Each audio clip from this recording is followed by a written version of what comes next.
Good morning. Hey, people responded, those of you on Zoom. I am a member of the Board of Trustees. My name is Chris George. Welcome to you, old friends and new, young, and seasoned. You are an essential part of our celebration today. Whether today is your first or your 1000th Sunday in our midst, we are stronger because you are here with us. Whether you join us in person or online, we're glad you're here. We are one people of many beliefs, many origins, sexualities, and genders. We are all growing and learning, all loved. Just as you are welcome here. As we do each week, we begin our gathering. I respectfully acknowledge that I speak to you today from occupied Puyallup and Coast Salish ancestral lands. I pay respect to elders past and present and extend that respect to their descendants and all Indigenous people. We continue to join you in multi-platform mode. You'll see some of us in the sanctuary and others zooming in online. For those meeting in person today, we invite you to join us for coffee time following the service. Red mugs are for visitors who would like to chat. For those in person, this facility is equipped with a hearing assistance system. Devices are available at the table at the back of the sanctuary. We are in the midst of a transition and we need you to help make this a smooth ride. We continue to need volunteers to teach RE, religious exploration, be celebrants for the Sunday service, and serve as chaplains, online hosts on Zoom. Please see Chrissy Kim or email board@tahomauu.com to sign up if you want to volunteer to help in these ways. Today, following our service, our board vice president, Maria Figueroa, will be leading a conversation to help us anticipate our new minister. When Reverend Crystal Zerfoss arrives in August, she will be working half-time. What can we expect? What should we plan to continue doing? To help us think about that in the weeks ahead, this conversation will be guided by the book, Part-Time is Plenty, Thriving Without Full-Time Clergy. There will also be one more conversation next Sunday. Please join us if you can. Sharon, our administrator, has printed out some LGBTQ allyship guides that are on a table out in the hallway. If that's something you are interested in, that might be a helpful resource. As always, details of our upcoming services will be found on our website or in the e-news. And if you are here and grabbed an order of service from the entry hall table, you will see some announcements on the flip side. So grab one on the way out if you didn't get one on the way in. Now, let us join together in worship.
Thank you, Mary Ann. I was saying before the service, I can't wait to see what Mary Ann chose for the prelude. It was fabulous. All right, we're going to do some opening words. I'm Scott Redmond. I'm an RE teacher. I'm Stacy Kopsha, also RE teacher. We're going to try to do something a little out of the ordinary. We're going to do opening words together. There's a responsive reading, number 442 in your gray hymnal. So I'll give you a chance to find that. And we want you here in the sanctuary to, with Stacy, do the italics. So I'll start us off, and then when we get to the italics, let's have the sanctuary join in. We bid you welcome, who come with weary spirit, seeking rest. Who come with troubles that are too much with you, who come hurt and afraid. We bid you welcome, who come with hope in your heart. Who come with anticipation in your step, who come proud and joyous. We bid you welcome, who are seekers of a new faith. Who come to probe and explore, who come to learn. We bid you welcome, who enter this hall as a homecoming. Who have found here room for your spirit, who have found in this people a family. Whoever you are, whatever you are, wherever you are in your journey. We bid you welcome. And now we will ask Stacy and Jonas to light our chalice for us.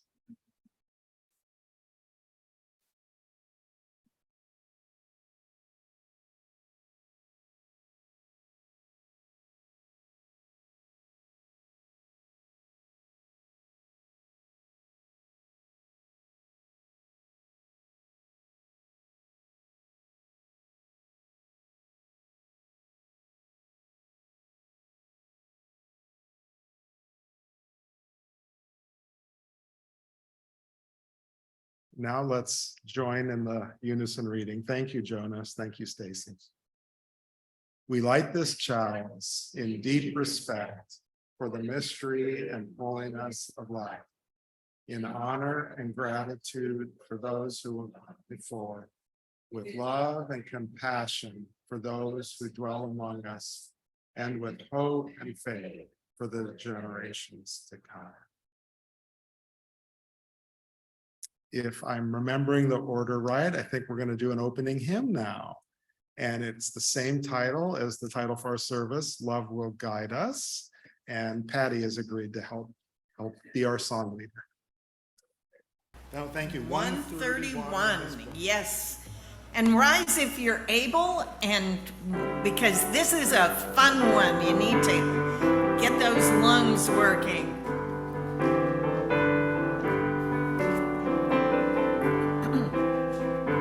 Love will guide us, peace enthroned us, open side us, will lead the way on the road from greed to giving. Love will guide us through the night. If you cannot sing like angels, if you cannot speak before thousands, you can give from deep within you. You can change the world with your love. Love will guide us, peace has drawn us, hope inside us will lead the way on the road from greed to giving. Love will guide us through the hard night.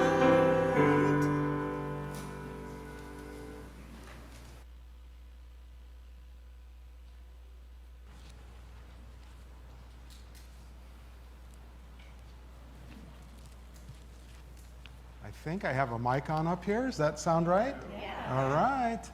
This is Time for All Ages. Actually, the whole rest of the service is time for all ages. So get ready, because who's to say what comes next? But come on up. If you've been participating in religious exploration downstairs, I'd love to have you come up. If you haven't been participating but are interested, please come on up. There are some things to sit upon if you'd like to. You're going to be here for a while. I brought the teacher stool up from downstairs. We got this RE thing. I'm going to share a story that the religious exploration crew already heard once this spring, or summer or spring, I can't remember which. It comes from the Hindu tradition, and in our mosaics, there's a Hindu mosaic over there closest, right behind the chalice. So when we have a chalice view, you can actually see the mosaic representing the Hindu religion. The story I'm going to tell is called The Cat, but it's a little bit about a cat, and it's a lot about the Hindu god Ganesh. And if we could get the slide up for a second. So this is Ganesh. That's how I'm pronouncing it. I think there are lots of ways to say it. Ganesh is this god of obstruction. He's this, gods I think are very personal in the Hindu tradition. And if you either are confronting obstructions, you might interact with Ganesh, or if you need barriers removed so your things aren't. So there's Ganesh. Maybe this is Ganesh as a grown-up. But Ganesh was once a boy, okay? And his mom was Parvati, and I can't remember, but I think his dad is Vishnu. Ganesh, as a boy, used to love to play on the mountain outside his house. But like a lot of children, he at one point turns to his mom and says, "I'm bored." And his mom, like moms do, or like parents do, says, "What? How can you be bored? There's a whole mountain out there to play on." When I feel unsettled, I go out and play in the mountainside. Sometimes go where the wild creatures are. Go see the world through their eyes. And Ganesh says, "Okay, I'll go now, but I'm going to go hunting."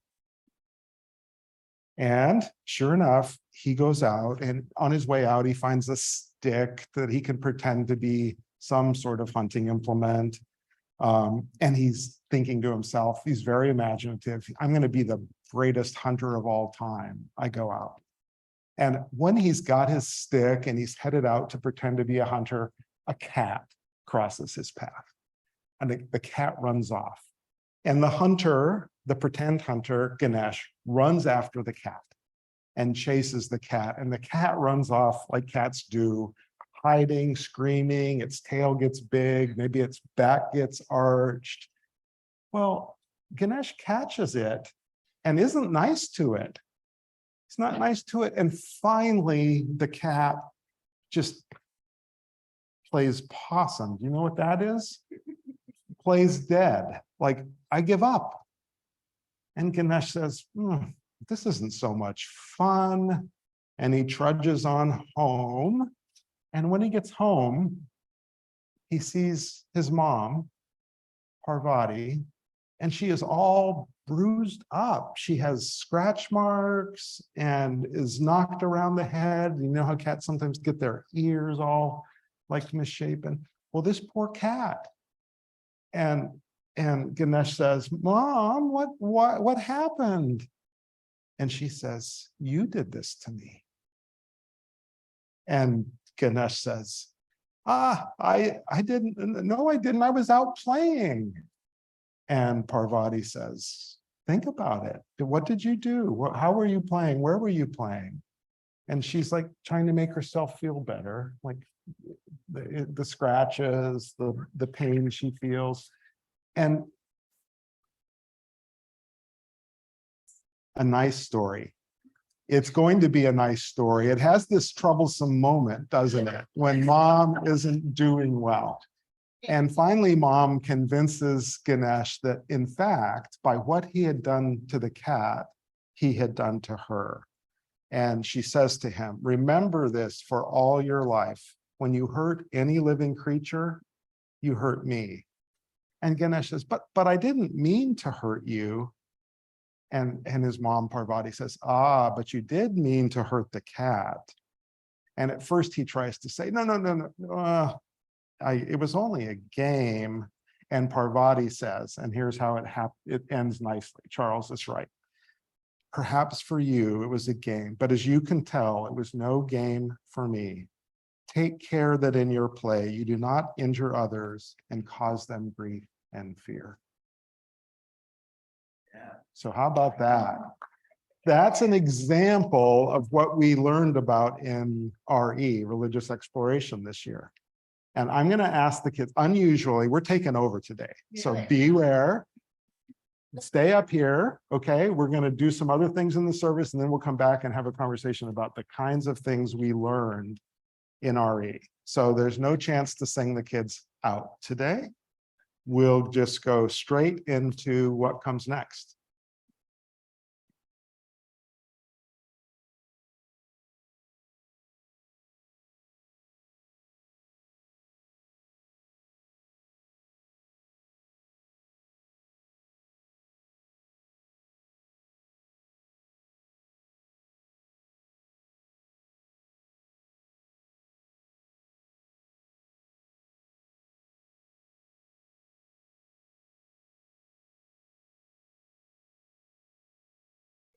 I'm waiting to see if our online chat chaplain has audio.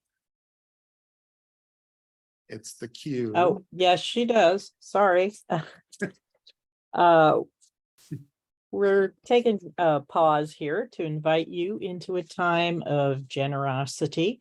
Our congregation is sustained and supported by contributions of our members and friends. There's a basket at the front of the sanctuary if you're there in person. And if you're online, you can make your donation through our homepage, tahomauu.com, and click on Donate to Tahoma UU. Thanks very much.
Charles is right. That was a fun song. Thank you.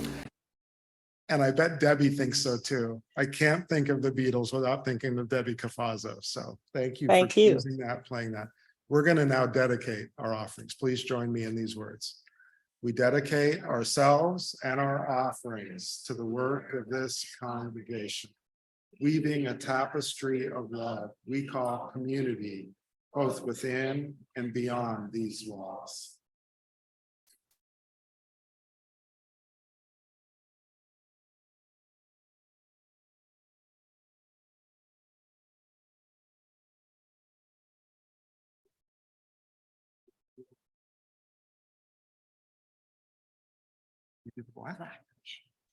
The reading is called 10 Million Stars, and we do this each time before we start our RE service in the downstairs. Inside each raindrop swims the sun. Inside each flower breathes the moon. Inside me dwell 10 million stars. One for each of my ancestors. The elk, the raven, the mouse, the human, the flower, the coyote, the lion, the fish. 10 million different stars am I. But only one spirit connecting them all.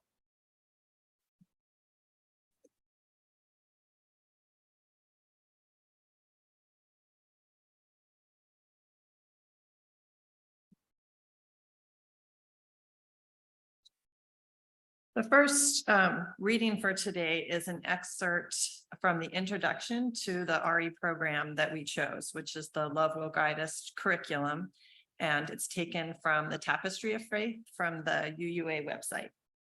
As Unitarian Universalists, we are intentional in turning into a diversity of sources as we seek to discover truth and make meaning in our lives.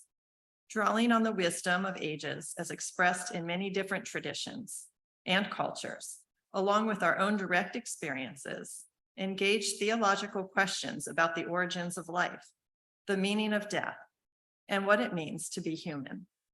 In this program, participants learn to seek guidance in life through the lens of our Unitarian Universalist sources, with an emphasis on love. Together, we ask questions such as, where do we come from? What is our relationship with the earth and its creatures? How can we respond with love, even in bad situations? What happens when you die? Sessions apply wisdom from our sources to the participants to help participants answer these questions. Participants will learn that asking questions is valued in Unitarian Universalism, even as they began to shape their own answers. All sessions highlight love as a central aspect of Unitarian Universalism. Using the night sky and the North Star as metaphors, participants are guided to love. As they explore the night sky, participants learn to recognize and name the Unitarian Universalist sources as expressed in children's language. The sense of wonder that we all share. People of long ago and today whose lives remind us to be kind and fair. The ethical and spiritual wisdom of the world's religions, Jewish and Christian teachings, which tell us to love all others as we love ourselves. The use of reason and the discoveries of science, the harmony of nature and the sacred circle of life.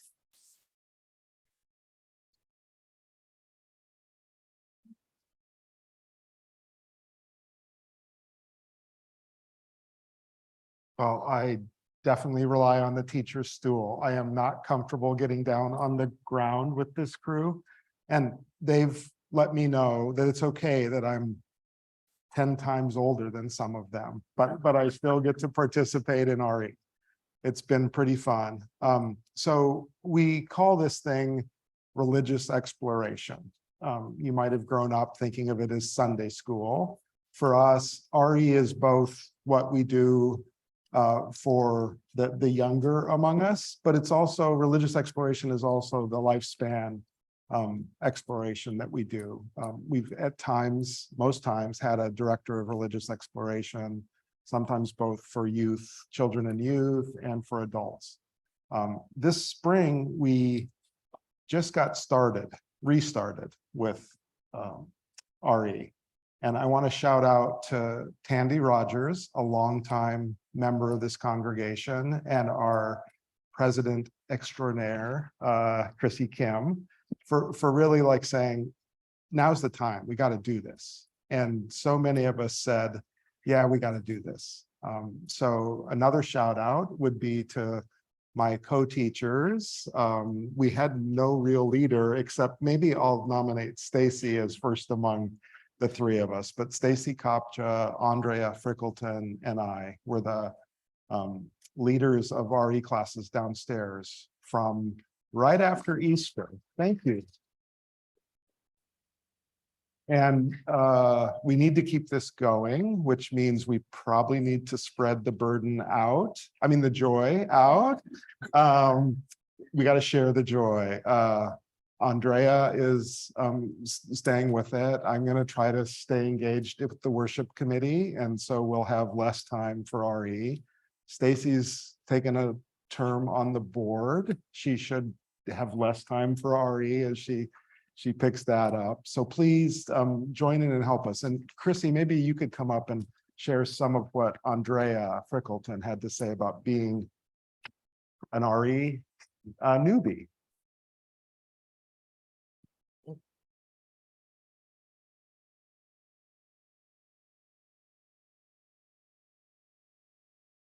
Hello, there we go. Good morning. So Andrea isn't able to be with us today, but she sent some written comments that she wanted to share. And this was her very first time ever teaching RE. And I can tell you, she was so nervous about it. And she has done such an amazing job. So, you know, if you aren't a teacher in your outside of church life, don't have experience with that, it's okay. Come along. We will help and support you and help you grow into that role. The curriculum is really wonderful. It gives you lots of notes and suggestions, and you just kind of go through it. It isn't as scary as it seems. So these are Andrea's words. A big warm hello to everyone in the congregation today. I am sorry to miss this special kid takeover service. As many of you know, I have been downstairs with the kids during most services. We have been following the Love Will Guide You curriculum, which is thoughtfully and masterfully put together. Kudos to the creators of this impressive program. I am learning right alongside with the kids. It has been such a rewarding experience, and I look forward to Sunday morning stories, games, and crafts all summer long.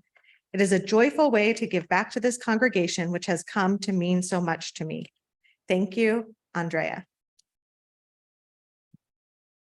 Thanks for doing that, Chrissy. Well, one thing I would just want to talk a little bit more about how we came to the Love Will Guide Us curriculum, because there's a story of congregational leadership here. So the RE committee had to be formed. Some people agreed to come to a meeting. This was in the spring. In the Christian tradition, it must have been in Lent, because we got this idea, we're going to resurrect RE on Easter. And we did. It was fabulous. We resurrected RE, but at that early planning meeting, the wisdom in the room said, oh, we've used this curriculum. And I don't even remember what it was called. And Stacy and I said, oh, well, that helps us raise our hands to say, okay, we'll teach it. And then Stacy and I started to look at that curriculum. And I tell you, there's a huge benefit from us being part of the UUA. To have the access to these curricula is fabulous. I'll come back to some other things that us having a history, us knowing how to do RE as a community is good. But so we started to look at this curriculum, and Stacy sends me an email like, oh, I don't know if we can do this. And I looked at it and I said, you're right. This was hard. There was an assumption about what kind of training we would have. There was an assumption about us being knowledgeable and able to convey the Montessori teaching method. It was like, oh my gosh, what have we signed up for? And so we just pivoted. And we said, well, there's this whole tapestry of faith. There's this website. It's so big. It's amazing. And Stacy found in that website this Love Will Guide Us curriculum. And it just fit so well with what we needed to do. And it was so right for us with little RE experience, for Andrea coming in cold, and it was just so helpful. It's, as an aside, it's kind of curious that I was part of a year-long program for grownups looking at the sources. And it's just like, oh my gosh, this wove together so nicely for me because it's about the sources, as Stacy read earlier. So we started to make it happen. And one of the ways that it happens is the space downstairs got cleaned up, the lights got turned on, it became welcoming. There are these things that children can sit on. There's this fidget box. If any of you need a fidget gadget, come on up. It won't hurt anybody's feelings. Some people just sit easier that way. So come get a fidget thing. We got a rain stick because rain stick is a good way to, when you hear that, you know it's story time and you start to put your listening skill to use, right? We had the opportunity for rituals such as sharing joys and sorrows with stones. These are all things we'd learned in our previous work in RE, and we were having to bring back to life. So that was pretty cool. I want to say that this curriculum was built for grades 2 and 3, second and third graders. We had, I can't remember, I think we had a 3-year-old. We certainly have had younger than second grade. And I think we've had 13-year-olds, so older than third grade, by quite a ways. And much thanks to the older kids who sometimes they engage and sometimes they just sit on the couch like this. But they keep coming back. So thanks for letting the one-room schoolhouse version of RE. We'll probably get back to having age-specific curricula, but for now we're doing one-room schoolhouse, which is chaos and wonderful. It's really cool to see. So we're gonna spend a little time. I'm gonna hand the mic around as people, if they care to speak. And Stacy, please join me. Lila, Jonas, Charles, please join me. I'm going to talk a little bit about sessions we did about the sources. Okay, so we won't go on too long, and do remember there's fidget gadgets up here if you need them. So the first source that we looked at was the sense of wonder we all share. And like the story of the cat I did today, every session has a story. It's centered on that. That's one of the routine things. And this story was about a bubble starting from the bottom of the sea and a raindrop starting in a cloud. And they happened to hit the water surface at the exact same place at the exact same time. We all come together. It's kind of like us being here in a congregation. So that was fun. Also during this session, it was Mother's Day. And so we noticed that mothers are wonderful and they are awesome. And so we wrote cards to our moms, and some of the participants here thought of the very same thing that they drew on their cards for their mom. It was very fun to see. And then we did another session like this, and I meant to bring the prop up. Jonas has been reminding me of this like all the time. We have this little styrofoam ball. It's about the size of a baseball, but it's just a styrofoam ball. But for our story that week, we pretended it was a jewel with a flaw. And then the magic is that things that are flawed, like us, can work beautifully and be even better than they might have been. And so we have this styrofoam ball downstairs that's got a really crotchety drawing of a flower on it. And it's a jewel to us because we told the story together. Here's Charles.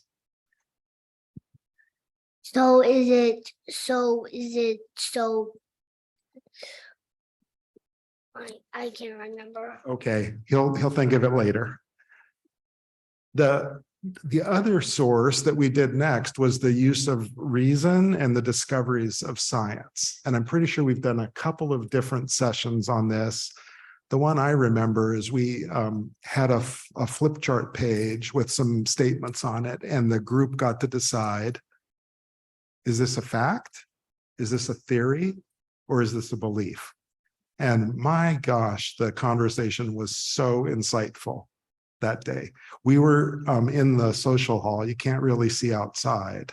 So the statement, it's sunny today, it sounds like a fact, but you're just sort of trusting that it was sunny when you came in. And what a smart conversation we had.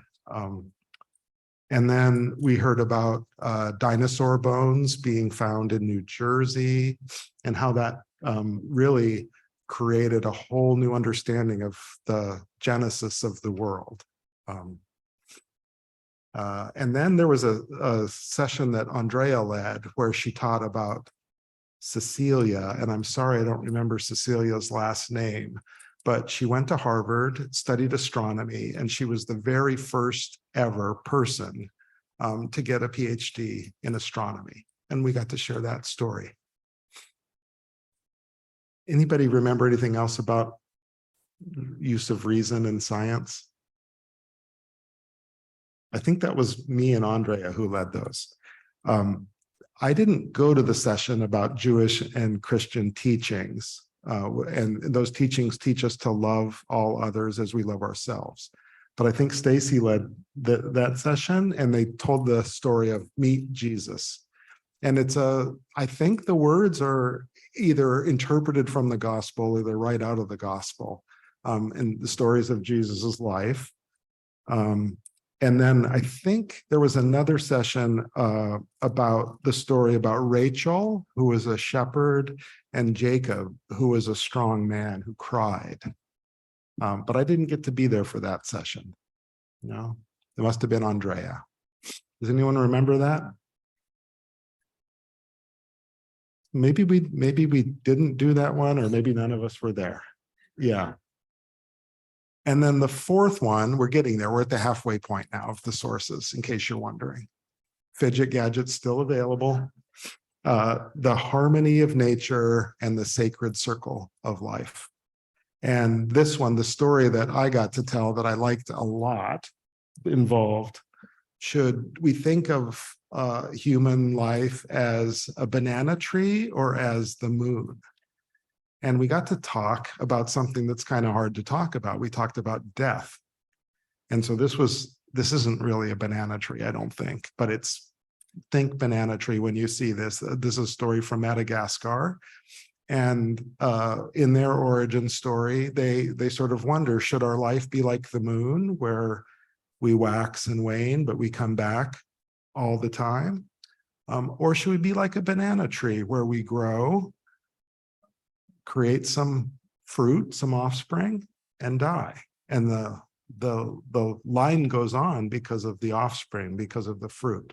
And the people in Madagascar decided and live like the banana tree, not like the moon.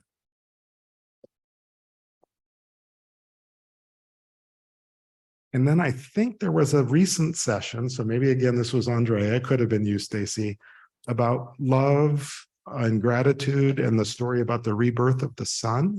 That was all in this cycles of nature. Did you do that one? Okay. What do you remember about that? Because I wasn't there. Not good about me. Okay, that's okay.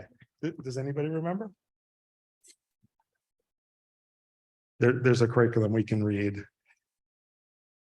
I thought maybe this was the session that Andrea just did last week. I don't know what the lesson was last week, but they were dancing and listening to music. What was that one, Jonas?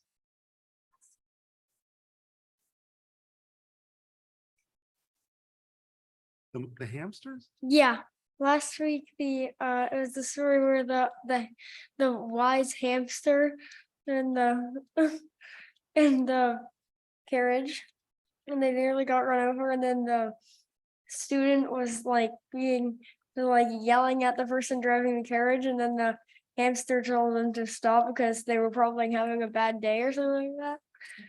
Is that about anger? Yeah. Yeah. Yeah. So, Oh, go ahead, Charles. so last week we also learned about the constellation, how you can, there's more than one way to fix the problem. Yeah, that's great. Did you hear that? There's more than one way to fix a problem. I got to learn that one. All right. And then I know Stacy led a session on people of long ago and today who remind us to be kind and fair. And there was artwork even up here in the sanctuary about Ralph Waldo Emerson. And what's fascinating about that session is Ralph Waldo Emerson learning from his daughter about giving love. And he wrote an essay that some of us may know about Give Yourself, really inspired by what he learned from his daughter. All right, the sixth one, and we've kind of already covered it, is the ethical and spiritual wisdom from the world's religions. So the story of the cat from the Hindu tradition, and then maybe last week's on reducing anger was from the Buddhist tradition, and our mosaic about Buddhism is the one over there, close to, like when you look at Marianne, you kind of see the Buddhist one.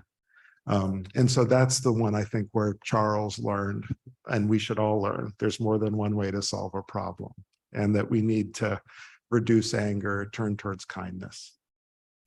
Well, anybody else who sat up here the whole time for all of this blabber, does anyone want to say anything else about RE this spring and summer?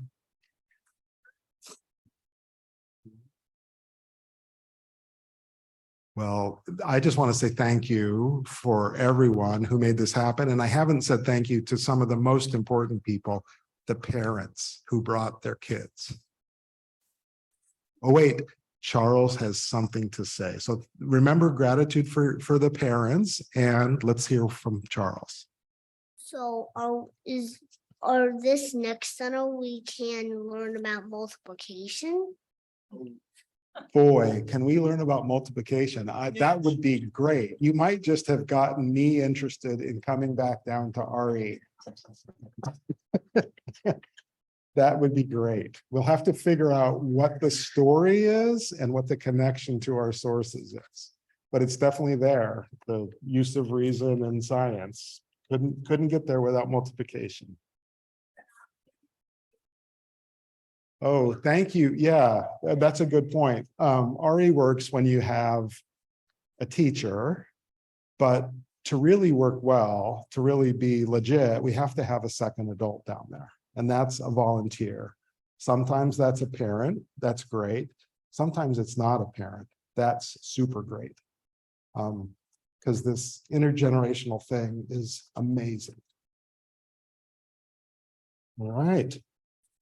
I'm going to look at the order of service and figure out what's next. We get to set an intention. So based on what we heard today, thinking back to the prelude and the interlude, the music we've heard, the music we've sung, the words we've had, the wisdom of Charles, whatever sort of makes you reflect on what you can take into the world. Give yourself a couple of moments to think about that, and then we'll move on with the service.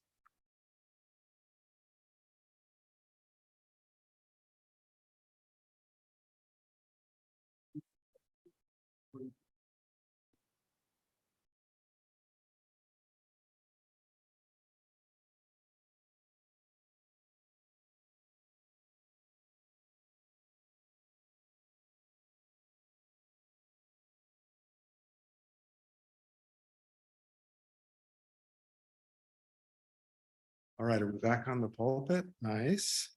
All right, well, thank you for all of that. I want to invite Patty to come back and help us with our closing hymn.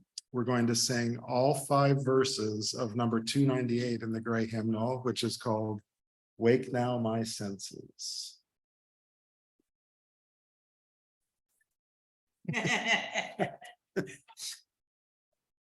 Yeah, okay, the camera. I'm not in charge of the camera.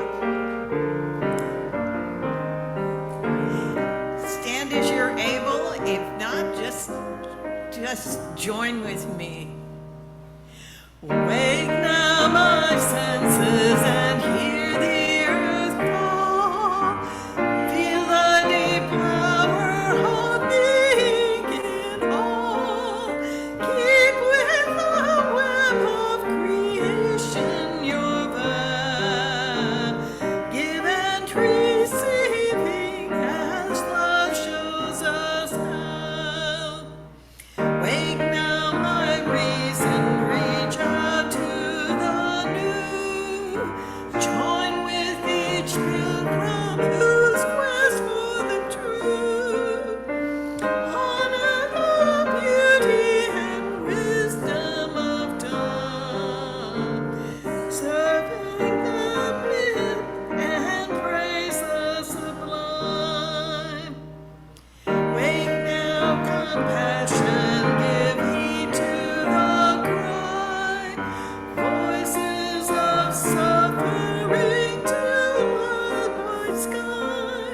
Take as your neighbor, both stranger and friend, and striving their hardship to end.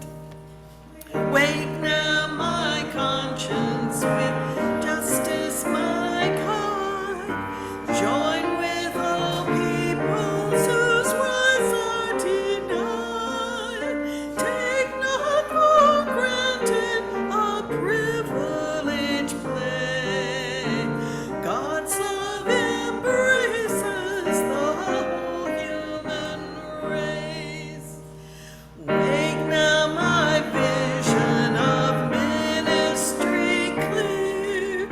Brighten my pathway with radiance here. Mingle my calling with all who will share. Work towards a planet transformed by our care.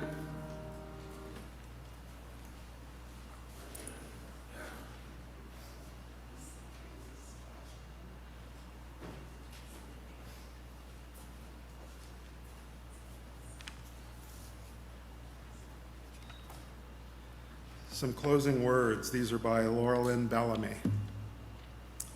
If here you have found freedom, take it with you into the world. If you have found comfort, go and share it with others. If you have dreamed dreams, help one another that they may come true. If you have known love, give some back to a bruised and hurting world. Go in peace.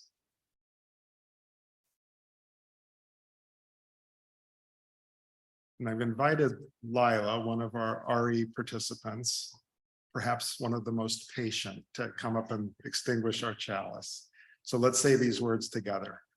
We extinguish this flame, but not the light of truth, the warmth of community, and the fire of commitment. These we carry in our hearts until we are together again. Some video evidence the chalice was in fact extinguished. All right, now let's all join in the closing blessing song. I don't know how to do hands and stuff, but do whatever you want. It's RE. Be creative.